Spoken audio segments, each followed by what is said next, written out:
Hello दोस्तों, स्वागत है आपका अपने चैनल एग्जाम जोन पे। तो फिर से मैं हाजिर हूँ 7 फरवरी 2021 के इंपॉर्टेंट इवेंट्स के साथ। आप पूरा वीडियो ध्यान से देखिए क्योंकि लास्ट में आपको 2 क्वेश्चन के जवाब देने हैं। देखिए, मैं आपको बता दूं, लास्ट वीडियो में, प्रीवियस वीडियो में एक छोटी सी मिस्टेक हो गई थी, या फिर ये कहें कि कन्फ्यूजन हो गया था। इंटरनेशनल गांधी प्राइज या फिर international Gandhi award for leprosy, ये 2020 के लिए दिए गए थे लास्ट ईयर। अभी तक 2021 के लिए इनका अनाउंसमेंट नहीं हुआ है। तो मैंने जो आपको डॉक्टर NS धर्मसक्तु पढ़ाया था, साथ ही साथ लेप्रेसी फाउंडेशन पढ़ाया था, ये दोनों 2020 के अवार्ड्स थे। बस इतना सही कर लीजिएगा, बाकी कोई फॉल्ट नहीं है। आज का पहला क्वेश्चन है, एंटी टॉर्पीडो डिफेंस सिस्टम ये ज्वाइंटली डेवलप किया जाएगा राफेल एडवांस डिफेंस सिस्टम और किसके द्वारा? तो BDL, भारत डायनामिक्स लिमिटेड। कौन? Bharat dynamics limited. इसने राफेल एडवांस डिफेंस सिस्टम के साथ एक मेमोरेंडम ऑफ अंडरस्टैंडिंग साइन किया है ताकि सेड नाम का, क्या नाम का? सेड नाम का anti torpedo defence system Indian navy के लिए डेवलप किया सके। तो शेड क्या होगा? शेड होगा एक एंटी टॉर्पीडो डिफेंस सिस्टम जिसको इंडियन नेवी के लिए बनाया जाएगा। किसके द्वारा? BDL और Rafael advance defence system firm के साथ। ये जो Rafael advance defence system limited है, ये इजराइल बेस्ड एक टेक्नोलॉजी कंपनी है। इसको फ्रांस के राफेल फाइटर जेट से कंफ्यूज मत करिएगा। तो इजराइल की राफेल एडवांस डिफेंस सिस्टम और भारत की भारत डायनामिक्स लिमिटेड दोनों मिलकर शेड नाम का एक एंटी टॉर्पीडो डिफेंस सिस्टम बनाएंगी इंडियन नेवी के लिए। बात करते हैं भारत डायनामिक्स लिमिटेड। 1970 में स्थापना हुई थी इसकी, हैदराबाद में इसका हेडक्वार्टर है, और CMD कौन है इसके? सिद्धार्थ मिश्रा। नेक्स्ट क्वेश्चन देखते हैं, फेड फर्स्ट जो कि एक स्पेशल सेविंग अकाउंट स्कीम है चिल्ड्रंस के लिए, किस इंडियन बैंक द्वारा अनाउंस की गई है? तो फेड फर्स्ट स्कीम को अनाउंस किया गया है फेडरल बैंक के द्वारा। किसके द्वारा? Federal bank. ये देखिए, फेडरल बैंक ने 18 वर्ष से कम एज के बच्चों के लिए फेड फर्स्ट नाम की एक स्कीम लॉन्च की है। ये जो स्कीम है, इसका मेन पर्पस है कि बच्चों को मनी मैनेजमेंट की इंपॉर्टेंस के विषय में अवेयर करना और उनको सिखाना कि मनी मैनेजमेंट क्या होता है। फेड फर्स्ट स्कीम के तहत जो भी अकाउंट ओपन किए जाएंगे उनको एक कॉन्टैक्टलेस डेबिट कार्ड दिया जाएगा जिसकी कैश विड्रॉल लिमिट 2500 रुपये होगी, और E-कॉमर्स पे मैक्सिमम ट्रांजेक्शन वो एक दिन में 10,000 रुपीज़ का कर सकते हैं। तो फेड फर्स्ट ये एक स्पेशल सेविंग अकाउंट स्कीम है चिल्ड्रंस के लिए। किसने लॉन्च की है? फेडरल बैंक ने। फेडरल बैंक की बात करें, अप्रैल 1931 में इसकी स्थापना हुई थी। हेडक्वार्टर का है इसका कोची, केरला में। CEO कौन अपॉइंट हुए हैं कुछ समय पहले? श्याम श्रीनिवासन फेडरल बैंक के CEO अपॉइंट हुए हैं। नेक्स्ट क्वेश्चन है, इंडिया में रोड कंस्ट्रक्शन को अपग्रेड करने के लिए किस IIT द्वारा ministry of road transport and highways के साथ एक MOU साइन किया गया है? तो ministry of road transport and highway ने रोड कंस्ट्रक्शन को अपग्रेड करने के लिए IIT BHU के साथ, किसके साथ? IIT BHU के साथ MOU साइन किया है। IIT BHU ने ministry of road transport and highways के साथ एक MOU साइन किया है ताकि इंडिया में रोड कंस्ट्रक्शन को अपग्रेड किया जा सके रिसर्च की मदद से। कुछ समय पहले ministry of road transport and highways ने कहा था, सभी IIT से रिक्वेस्ट की थी कि आप आइए और नई नई टेक्नोलॉजी बनाइए जिनका हम नेशनल हाईवे के अपग्रेडेशन में यूज़ कर सकें। तो लगभग 18 IITs ने इसके लिए जो है ऑप्ट किया स्कीम के लिए, और उनमें से ही एक है IIT BHU जिसने MOU साइन किया है ministry of road transport and highway के साथ इंडिया में हाईवे कंस्ट्रक्शन को अपग्रेड करने के लिए। IIT BHU ये बनारस हिंदू विश्वविद्यालय की एक शाखा के तौर पे कार्य करती है। बनारस हिंदू विश्वविद्यालय को 1916 में सेटअप किया गया था। किसके द्वारा? मदन मोहन मालवीय के द्वारा। इतना याद रखिएगा बस। नेक्स्ट क्वेश्चन देखते हैं, SN सुब्रमण्यम, इनको रिसेंटली नेशनल सेफ्टी काउंसिल का नया चेयरपर्सन बनाया गया है। आपको बताना है इनका टेन्योर कितना होगा। तो SN सुब्रमण्यम को 3 वर्षों के लिए नेशनल सेफ्टी काउंसिल, राष्ट्रीय सुरक्षा परिषद का चेयरमैन बनाया गया है। राष्ट्रीय सुरक्षा परिषद, नेशनल सेफ्टी काउंसिल जो है ministry of labour and employment के तहत आती है। रिसेंटली इसने L&T के जो CEO और MD थे SN सुब्रमण्यम, उनको नेशनल सेफ्टी काउंसिल का चेयरपर्सन बनाया है। तो ये हैं SN सुब्रमण्यम, ये नेशनल सेफ्टी काउंसिल के नए चेयरपर्सन बन गए हैं। सुब्रमण्यम जी का काम क्या होगा? वर्क प्लेसेस पर सेफ्टी को इंश्योर करना, और जो 2020 में occupational safety health and working conditions code आया था, उसको कैसे इम्प्लीमेंट किया है उसके विषय में सोचना। नेशनल सेफ्टी काउंसिल, ये जो वर्क प्लेस होता है वहाँ पर जो कारीगर काम करते हैं उनकी हेल्थ के विषय में सारे जो बेसिक फीचर्स होते हैं नेशनल सेफ्टी काउंसिल द्वारा प्रोवाइड किए जाते हैं। नेशनल सेफ्टी काउंसिल की स्थापना कब हुई थी? 1965 में। हेडक्वार्टर इसका मुंबई में है और इसके नए चेयरपर्सन कौन बन गए हैं? S.N. सुब्रमण्यम। यह क्वेश्चन है, रिसेंटली किस स्टेट गवर्नमेंट द्वारा अपना पहला ह्यूमन मिल्क बैंक ओपन किया गया है? तो रिसेंटली केरला गवर्नमेंट ने अपना पहला ह्यूमन मिल्क बैंक ओपन किया है। रिसेंटली केरल की जो हेल्थ मिनिस्टर हैं के शैलजा, इनका नाम जरूर याद रखिएगा, के शैलजा का। ये केरल की हेल्थ मिनिस्टर हैं और ऑल ओवर वर्ल्ड में अपने इनिशिएटिव्स के लिए बहुत सारे अवार्ड्स जीत चुकी हैं। तो कई बार एग्जाम में आपसे ये पूछ सकते हैं के शैलजा किस स्टेट की हेल्थ मिनिस्टर हैं? तो केरल की हैं। केरल ने रिसेंटली अपना फर्स्ट ह्यूमन मिल्क बैंक जो है सेटअप कर दिया है। ये जो ह्यूमन मिल्क बैंक होगा, बच्चों को जब मिल्क की ज़रूरत होती है तो कई बार माँओं का दूध नहीं मिल पाता है, तो इसी से उनको सप्लाई की जाएगी। केरल में जो कोची है, कोचीन करके प्लेस है, वहीं पर ये ह्यूमन मिल्क बैंक सेटअप किया गया है। 3.5 मिलियन रुपीज़ यानी 35 लाख की लागत आई है केरल में। तो ये केरल का पहला ह्यूमन मिल्क बैंक था। अगर इंडिया का पहला ह्यूमन मिल्क बैंक आपसे पूछ लें तो आप ये देखिएगा 1989 में सेटअप किया गया था साइन हॉस्पिटल मुंबई में। आप इतना याद रखिएगा। केरल की एक और न्यूज़ चर्चा में थी, जो केरल के चीफ मिनिस्टर हैं पिनराई विजयन, उन्होंने 2019 के JC डेनियल अवार्ड से हरिहरन को सम्मानित किया था। किसको? हरिहरन को सम्मानित किया था, जो कि मलयालम एक्टर हैं। केरल के PM मैंने बता दिए, CM बता दिया आपको, पिनराई विजयन। गवर्नर कौन है? आरिफ मोहम्मद खान। और यहाँ का मथुकेतन 16 नेशनल पार्क इस समय बहुत चर्चा में है। नेक्स्ट क्वेश्चन है, RBI की जो मॉनिटरी पॉलिसी कमेटी होती है उसमें टोटल कितने मेंबर होते हैं? तो RBI मॉनिटरी पॉलिसी कमेटी में 6 मेंबर होते हैं। कितने होते हैं? 6 मेंबर होते हैं। ये देख लीजिए, रिसेंटली जो 6 मेंबर की मॉनिटरी पॉलिसी कमेटी थी उसने पॉलिसी रेट्स का अनाउंसमेंट कर दिया है। बाई मंथली पॉलिसी रेट्स जो है अनाउंस किए जाते हैं RBI की मॉनिटरी पॉलिसी कमेटी द्वारा। ये आप पॉलिसी रेट्स पढ़ लीजिएगा। रेपो रेट जो बैंक शॉर्ट टर्म लोन लेती हैं RBI के द्वारा, वो होता है रेपो रेट। और रिवर्स रेपो रेट बैंकों से वापस पैसा लेता है RBI, तो उसको कहते हैं रिवर्स रेपो रेट। तो repo rate, reverse repo rate और marginal standing facility rate, bank rate, ये सब आप पढ़ लीजिएगा। इंपॉर्टेंट हमारे लिए ये है कि जो मॉनिटरी पॉलिसी कमेटी की बैठक हुई थी उसमें कहा गया कि इंडिया की जो GDP ग्रोथ रेट है फिनेंशियल ईयर 22 यानी जो रिसेंटली फिनेंशियल ईयर स्टार्ट हुआ है उसमें इंडिया की GDP ग्रोथ रेट 10.5% रहेगी। ये बस याद रखिएगा आप। मॉनिटरी पॉलिसी कमेटी की बात करें तो जून 2016 में इसकी स्थापना हुई थी। 6 मेंबर होते हैं, 3 गवर्नमेंट द्वारा नॉमिनेटेड होते हैं और 3 RBI द्वारा होते हैं। इसके हेड कौन होते हैं? जो RBI के गवर्नर होते हैं वो इसके हेड होते हैं और उन्हीं के पास वीटो पावर भी होता है। मॉनिटरी पॉलिसी कमेटी को 5 वर्षों के लिए इन्फ्लेशन का टारगेट कितना दिया गया था? 4 + -2 यानी कि 2% से लेकर 6% के बीच में इन्फ्लेशन को मेंटेन करना था। 5 वर्षों का टारगेट दिया गया था, जो कि 31 मार्च 2021 को समाप्त हो रहा है। RBI का हेडक्वार्टर कहाँ है? मुंबई में। 1 अप्रैल 1935 को RBI की स्थापना कोलकाता में हुई थी। बाद में इसका हेडक्वार्टर मुंबई ट्रांसफर कर दिया गया। वर्तमान में 25th RBI गवर्नर कौन है? शक्तिकांत दास। नेक्स्ट क्वेश्चन देखते हैं, IOR defence minister conclave recently किसके द्वारा होस्ट की गई है? तो Indian ocean region defence minister conclave को होस्ट किया है इंडिया ने। किसने होस्ट किया है? इंडिया ने। ये देख लीजिए, जो एरो इंडिया 2021 हो रहा है बेंगलुरु में, उसी दौरान Indian ocean region defence minister conclave को भी होस्ट किया गया है इंडिया द्वारा।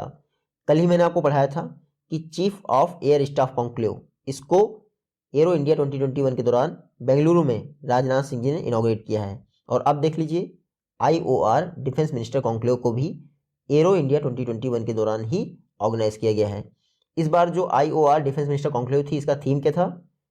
Enhanced peace, security and cooperation in the Indian ocean.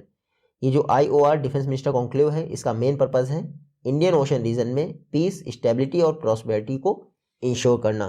तो दोनों कॉन्क्लेव याद रखिएगा, Indian ocean region defence minister conclave और chief of air staff conclave, दोनों बेंगलुरु में एरो इंडिया इवेंट के दौरान ऑर्गेनाइज की गई।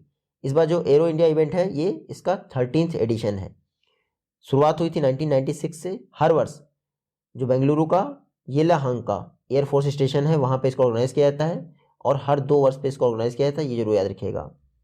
नेक्स्ट क्वेश्चन है, इंडिया की मिलिट्री स्ट्राइक कैपेबिलिटी को स्ट्रेंथन करने के लिए किसके द्वारा futuristic high altitude pseudo satellite develop किया जा रहा है? तो HAL एक futuristic high altitude pseudo satellite develop कर रहा है ताकि इंडिया की मिलिट्री स्ट्राइक कैपेबिलिटी को बेहतर किया जा सके। ये जो हाई ऑल्टीट्यूड स्यूडो सैटेलाइट होगा, ये एक तरह का कॉम्बिनेशन है। कॉम्बिनेशन कहता है वर्ल्ड में पहला ऐसा प्रोजेक्ट है जिसमें एक मैन्ड एयरक्राफ्ट जो दुश्मन की बाउंड्री पे होगा और एक अनमैन्ड एयरक्राफ्ट एनिमी जोन में जाएगा और स्ट्राइक करके वापस आ जाएगा। जो आपका अनमैन्ड एयरक्राफ्ट होगा इसकी टोटल डिस्टेंस यानी टारगेट की क्या होगी, 700 किलोमीटर ये कवर कर पाएगा, जिसमें आपका 350 जाने का और 350 आने का होगा। तो पहली बार ऐसी कोई futuristic high altitude pseudo satellite बन रही है जिसमें 2 लोगों के कॉम्बाइन ऑपरेशन से, एक मैन्ड और एक अनमैन्ड। तो आप देखिएगा HAL ने ये अनाउंस किया है। जो ये HAL की टेक्नोलॉजी है इसको नाम क्या दिया गया है, कंबाइंड एयर टीमिंग सिस्टम यानी कैट्स। आप याद रखिएगा, तो इस टेक्नोलॉजी को कैट्स नाम दिया गया है HAL द्वारा। कल ही मैंने आपको बताया था कंपोजिट रॉ मटेरियल को डेवलप करने के लिए HAL ने मिधानी के साथ एक MOU भी साइन किया था। तो HAL इस समय बहुत चर्चा में है। हिंदुस्तान एरोनॉटिक्स लिमिटेड 1940 में स्थापना वालचंद हीराचंद के द्वारा। हेडक्वार्टर इसका बेंगलुरु में है और CMD कौन है, R माधवन। नेक्स्ट क्वेश्चन है, किस पेमेंट प्लेटफॉर्म ने कहा है कि वो अपने डोमेस्टिक पेमेंट सर्विसेज जो इंडिया में है उनको वाइंड डाउन कर देगी यानी स्थगित कर देगी? तो लोकल क्लाउडिंग के चलते ये डिसीजन लिया गया है। आपको बताइए RBI ने कहा है कि आपका डाटा जो है लोकली स्टोर होना चाहिए, तो इसको देखते हुए पेपल ने अनाउंस किया है, पेपल इसने अनाउंस किया है कि इंडिया में अपनी डोमेस्टिक पेमेंट सर्विस को बंद कर देगा। पेपल कैलिफोर्निया, जो कि वर्ल्ड की सिलिकॉन वैली है, कैलिफोर्निया बेस्ड एक ग्लोबल डिजिटल पेमेंट प्लेटफॉर्म है पेपल। इसने कहा है इंडिया में वो अपनी सर्विसेज को वाइंड डाउन कर रहा है 1 अप्रैल 2021 से। क्यों? क्योंकि लोकल क्लाउड बेस्ड प्लेटफॉर्म वो स्थापित नहीं कर सकता है। क्रॉस बॉर्डर पेमेंट बिजनेस पर फोकस करने के लिए पेपल ने डिसीजन लिया है, आप याद रखिएगा। तो पेपल के जाने से ये थोड़ा हमारे यहाँ इन्वेस्टमेंट पे गलत इफेक्ट पड़ेगा। पेपल आपको पता ही है 1998 में स्थापना हुई थी, कैलिफोर्निया में इसका हेडक्वार्टर है और डैन स्कलमैन इसके जो है CEO हैं। नेक्स्ट क्वेश्चन है, international day of zero tolerance for female ये किस डेट को ऑब्जर्व किया जाता है? तो international day of zero tolerance for female हर वर्ष 6 फरवरी को ऑब्जर्व किया जाता है। कब? 6 फरवरी को। फीमेल के विषय में जो जेनिटल म्यूटिलेशन होता है उसको रोकने के लिए और उसके विषय में लोगों को अवेयर करने के लिए हर वर्ष 6 फरवरी को ये international day of zero tolerance for female observe किया जाता है। 2003 से इसकी शुरुआत हुई थी और इस बार का जो थीम है वो आप यहाँ पढ़ लीजिएगा, बहुत बड़ा थीम है, आपको ये पढ़ने की जरूरत नहीं है। लेकिन हैशटैग एंड FGM ये स्लोगन जरूर याद रखिएगा। नेक्स्ट क्वेश्चन है, किस स्टेट गवर्नमेंट द्वारा इन्फेंट मोर्टालिटी रेट को कम करने के लिए सांस कैंपेन लॉन्च किया गया है? सांस मतलब social awareness and action to neutralise pneumonia successfully. तो रिसेंटली MP गवर्नमेंट द्वारा सांस कैंपेन लॉन्च किया गया है इन्फेंट मोर्टालिटी रेट को कम करने के लिए। MP का जो हेल्थ डिपार्टमेंट है उसने सांस कैंपेन लॉन्च किया है ताकि इन्फेंट मोर्टालिटी जो न्यूमोनिया के कारण होती है उसको कम किया सके। इसके तहत जो प्राइमरी हेल्थ सेंटर हैं वहाँ पर जो हेल्थ केयर वर्कर्स होती हैं उनको ट्रेनिंग प्रोवाइड की जाएगी। साथ ही साथ 4000 हेल्थ एंड वेलनेस सेंटर भी सेटअप किए जाएंगे MP में। तो आप देखिएगा सांस कैंपेन इन्फेंट मोर्टालिटी रेट जो न्यूमोनिया द्वारा बढ़ती है उसको कंट्रोल करने के लिए MP गवर्नमेंट ने लॉन्च किया है। MP आपको पता ही है इंडिया का पहला स्टेट बन गया है जिसने पावर सेक्टर रिफॉर्म के लिए एडिशनल बोरोइंग प्राप्त कर ली है सेंट्रल गवर्नमेंट से। MP ये आप मैप में देख सकते हैं, भोजताल यानी जो भोपाल में स्थित है भोजताल, जिसको बड़ा तालाब भी कहते हैं, वो भोपाल में है। CM कौन है? शिवराज सिंह चौहान। गवर्नर कौन है? आनंदीबेन पटेल। नेक्स्ट क्वेश्चन है, किस यूरोपियन कंट्री द्वारा विश्व के पहले एनर्जी आइसलैंड को बिल्ड करने के लिए प्रोजेक्ट का अप्रूवल दे दिया गया है? तो विश्व के फर्स्ट एनर्जी आइलैंड को बिल्ड करने के लिए डेनमार्क ने अप्रूवल दे दिया। किसने? डेनमार्क ने। तो विश्व का एक आइलैंड डेवलप किया जा रहा है जो पहला एनर्जी आइलैंड होगा, यानी कि वहाँ की जो भी पॉपुलेशन होगी उसकी सारी की सारी डिमांड सोलर एनर्जी से पूरी की जाएगी या फिर रिन्यूएबल एनर्जी से पूरी की जाएगी। तो विश्व का पहला एनर्जी आइलैंड बनाने जा रहा है डेनमार्क। आप इतना याद रखिएगा, आर्टिफिशियल आइलैंड होगा एक तरह का, और एनर्जी को एक्सपेंड करने के लिए बेहतरीन वहाँ पर टेक्नोलॉजी आपको प्रोवाइड की जाएगी। तो विंड टर्बाइन, सोलर एनर्जी दोनों यूज़ की जाएंगी और विश्व का पहला एनर्जी आइलैंड बनाया जाएगा डेनमार्क द्वारा। तो देख लीजिए 18 फुटबॉल ग्राउंड के बराबर होगा ये जो आपका आइलैंड होगा। डेनमार्क की कैपिटल क्या है? कोपेनहेगन। करेंसी क्या है? Danish corona. और पीएम कौन है? Mette Frederiksen. मैप में आप देख लीजिए डेनमार्क। नेक्स्ट क्वेश्चन है, एक बुक है जिसका नाम है ब्यूटीफुल थिंग्स, इसको लिखा किसने है? तो ब्यूटीफुल थिंग्स को लिखा है हंटर बिडेन ने। किसने? Hunter Biden. Hunter Biden Joe Biden के पुत्र हैं। जो बिडेन कौन है? 46th यूएस प्रेसिडेंट हैं। तो जो बिडेन के जो पुत्र हैं हंटर बिडेन, इनकी एक बुक है ब्यूटीफुल थिंग्स, जिसमें इन्होंने अपने ड्रग एडिक्ट होने के स्ट्रगल के विषय में बताया है और कैसे इससे निजात पाया है, सब कुछ बताया है। तो ब्यूटीफुल थिंग्स इसको हंटर बिडेन ने लिखा है, आप देखिएगा। पब्लिश कौन करेगा? यूएस में पब्लिश की जाएगी, बस बाकी कुछ हमारे लिए इंपॉर्टेंट नहीं है। हाँ, इतना इंपॉर्टेंट है कि 46 है, 46 प्रेसिडेंट बन गए हैं जो बिडेन। और कुछ समय पहले ही नैन्सी पेलोसी, ये यूएस हाउस ऑफ रिप्रेजेंटेटिव की फर्स्ट फीमेल स्पीकर बनी है। और यूएस की फर्स्ट लेडी कौन बनी है? जिल बिडेन, जो कि जो बिडेन की वाइफ हैं। मतलब इनके 36 गुण मिलते होंगे। नेक्स्ट क्वेश्चन है, कंट्री का first thunder storm research test bed किस स्टेट में सेटअप किया जाएगा? आईएमडी द्वारा।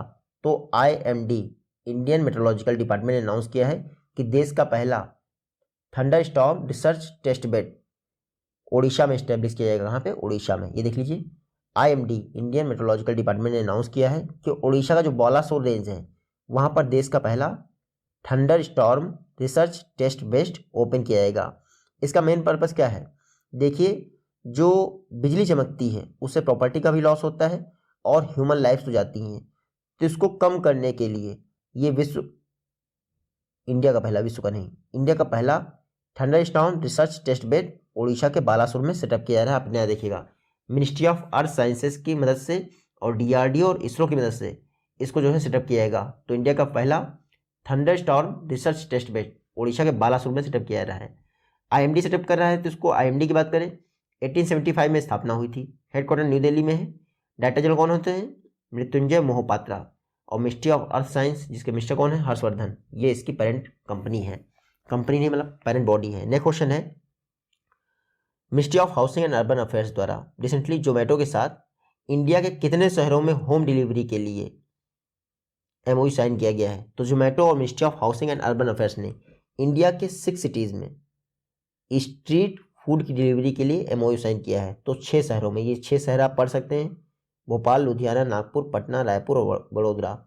इन 6 शहरों में स्ट्रीट फूड की डिलीवरी के लिए जोमेटो और ministry of housing and urban affairs ने आपस में एक एमओयू साइन किया है पीएम स्वनिधि स्कीम के तहत। पीएम स्वनिधि स्कीम आप सभी को पता है, 10,000 तक का कोलेट्रल फ्री लोन दिया जाता है। और अगर आप टाइमली रिपेमेंट करते हैं, 12 महीने में आप चुका देते हैं, तो 7% का आपको एनुअल इंटरेस्ट सब्सिडी भी प्रोवाइड की जाएगी, जो कि हर 6 महीने में आपके अकाउंट में चली जाएगी। ये उन्हीं लोगों को स्ट्रीट वेंडर माना जाएगा जो 24 मार्च 2020 तक स्ट्रीट वेंडिंग कर रहे थे और 2022 तक ये PM street vendor Atmanirbhar Nidhi implement रहेगी ministry of housing and urban affairs द्वारा। ये जो आपका 6 सिटीज़ में एमओयू साइन किया गया है जोमेटो और ministry of housing and urban affairs द्वारा, इसके साथ साथ ही एक मोबाइल एप्लीकेशन लॉन्च किया गया है पीएम स्वनिधि से समृद्धि। ये भी याद रखिएगा, ministry of housing and urban affairs ने लॉन्च किया है। इलेक्ट्रिक व्हीकल्स को प्रमोट करने के लिए स्विच दिल्ली कैंपेन किसने लॉन्च किया है? तो अरविंद केजरीवाल ने लॉन्च किया है स्विच दिल्ली कैंपेन। ये देख लीजिए, दिल्ली में आपको पता ही है पोल्यूशन बहुत होता है, तो इसको कंट्रोल करने के लिए और इलेक्ट्रिक व्हीकल को प्रमोट करने के लिए switch Delhi campaign Arvind Kejriwal launch किया है। किसने? अरविंद केजरीवाल ने। स्विच दिल्ली, इसका मेन पर्पज़ है इलेक्ट्रिक व्हीकल के विषय में लोगों को अवेयर करना और पोल्यूशन कैसे कंट्रोल होता है, ये तो आप जानते ही हैं। तो स्विच दिल्ली कैंपेन अरविंद केजरीवाल जी ने लॉन्च किया, जो कि दिल्ली के चीफ मिनिस्टर हैं। दिल्ली ने कुछ समय पहले टारगेट रखा था कि 2024 तक जितने भी व्हीकल का रजिस्ट्रेशन होना है उसमें से 25% आपके क्या होंगे? इलेक्ट्रिक व्हीकल होंगे। तो सीएम कौन है दिल्ली के? अरविंद केजरीवाल। गवर्नर कौन है? अनिल बैजल जो है दिल्ली के लेफ्टिनेंट गवर्नर हैं। और जो दिल्ली को स्पेशल प्रोविजन दिए गए हैं वो संविधान के आर्टिकल 239 ए के तहत दिए गए हैं। कई बार एग्जाम में ये भी पूछ लेता है। नेक्स्ट क्वेश्चन है, रिसेंटली रिन्यूएबल एनर्जी की फील्ड में कोऑपरेशन के लिए India Bahrain joint working group meeting का कौन सा एडिशन रिसेंटली ऑर्गेनाइज किया गया है? तो India Bahrain joint working group meeting in the field of renewable energy, इसका फर्स्ट एडिशन रिसेंटली ऑर्गेनाइज किया गया है। तो कुछ समय पहले ही इंडिया और बहरीन ने आपस में एमओयू साइन किया था रिन्यूएबल एनर्जी कोऑपरेशन पर साथ देने के लिए। तो अब एक ज्वाइंट वर्किंग ग्रुप बन गया है इंडिया एंड बहरीन के बीच में रिन्यूएबल एनर्जी फील्ड पर कोऑपरेशन के लिए। इसकी फर्स्ट मीटिंग रिसेंटली ऑर्गेनाइज की गई है वर्चुअल तरीके से। तो बायलैटरल कोऑपरेशन को प्रमोट करने के लिए इंडिया और बहरीन के बीच ज्वाइंट वर्किंग ग्रुप की फर्स्ट मीटिंग हो गई है। तो हमारे से जो इंडिया का डेलीगेशन था उसको किसने लीड किया था?